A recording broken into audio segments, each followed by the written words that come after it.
Hoy es miércoles, día de tomar conciencia, prevención vial. Vamos a darle ya la bienvenida una vez más a Alberto Giudici. ¿Cómo te va, Alberto? Alberto. ¿Qué tal? Buen mediodía para todos. Buenas. Bueno, ¿Qué nos trajo? ¿vamos a hablar del viento hoy?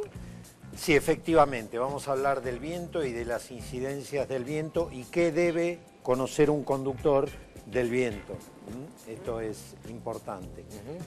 Para esto hemos preparado en el informe las distintas evoluciones que ha tenido el automóvil. Claro. El automóvil va inmerso, ¿no es cierto?, en un fluido que en este caso es el aire, y podemos notar aquí la diferencia que hay en esas formas. Ustedes saben que en el año 1738, un físico, matemático y médico, Daniel Bernoulli, postula un principio mediante el cual dice que un objeto sobre un fluido, las láminas que lo rodean adquieren distintas velocidades. Sí. Lo curioso de esto es que las velocidades que van circundando al objeto tienen menor presión en la medida que gana la velocidad. De ahí surgió la forma de ala, en donde vemos que una parte es plana, donde vemos que una parte es plana y que la otra tiene un mayor recorrido. Bueno, la zona de aire que tiene mayor recorrido adquiere más velocidad y consecuente menos presión.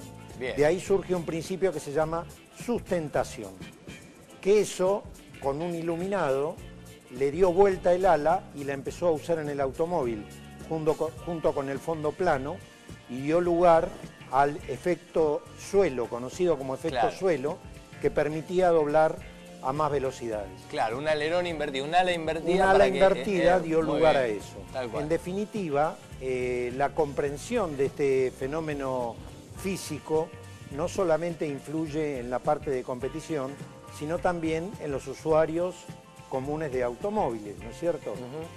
No solamente en el consumo, es decir, todo aquel aditamento que yo incorpore al automóvil, por ejemplo, una valija sobre el techo, en el Justo verano. hoy estábamos hablando del portaequipaje, la gente se va al fin El de semana. portaequipaje cuando se va a fin de semana, o porque lleva la tabla del nene, o cualquier elemento que rompa la aerodinámica. Hay algunos, por ejemplo, más sutiles, como pueden ser las llantas, que hasta tienen influencia, pero lo concreto es que esa modificación provoca un problema de posible pérdida de sustentación. Claro.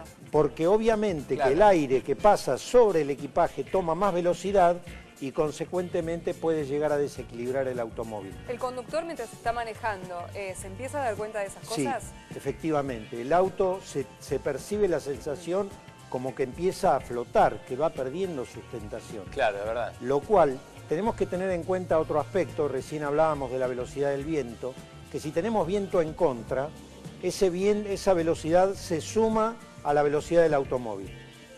Y en la medida que se va incrementando la velocidad, entonces esa fuerza desequilibrante es mayor. Por eso las formas de los automóviles tienden, por un lado, a canalizar el aire con el propósito de reducir el consumo y de mantener la estabilidad.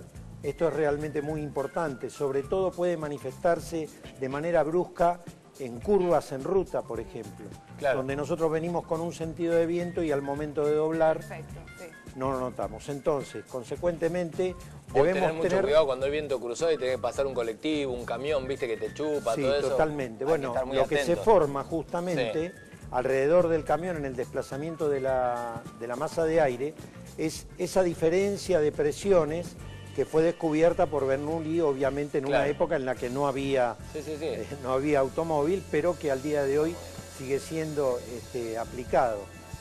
Importante de cuidados que debemos tener, no sobrecargar el auto en la parte trasera que provoca una elevación de la suspensión delantera. Bien.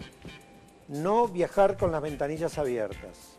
Claro, porque en bolsa adentro. No utilizar elementos sobre el techo, portaequipaje o llevar la tabla del nene u otros elementos. Ponerle peso. Obviamente que en el caso que lo hiciera debo reducir la velocidad para no verlo afectado y tener en cuenta ese viento que decimos que viene de... Pero hay manera de balancear. Si necesitamos llevar todo esto, necesitamos llevar valijas, por llevar No, un hay que portaequipajes. reducir la velocidad. Nada más, no Hay hay que manera reducir, de efectivamente. equilibrarlo. Ok. Hay que reducir la velocidad porque todo lo que sobresalga de la línea de la carrocería provoca una modificación en la resistencia al avance, en la velocidad del viento y consecuentemente favorece ese desequilibrio. Muy bien. Precaución, muy bien, así lo dijo Alberto Giudici. Y ya que estamos así con la mirada de Alberto, nos vamos a asomar a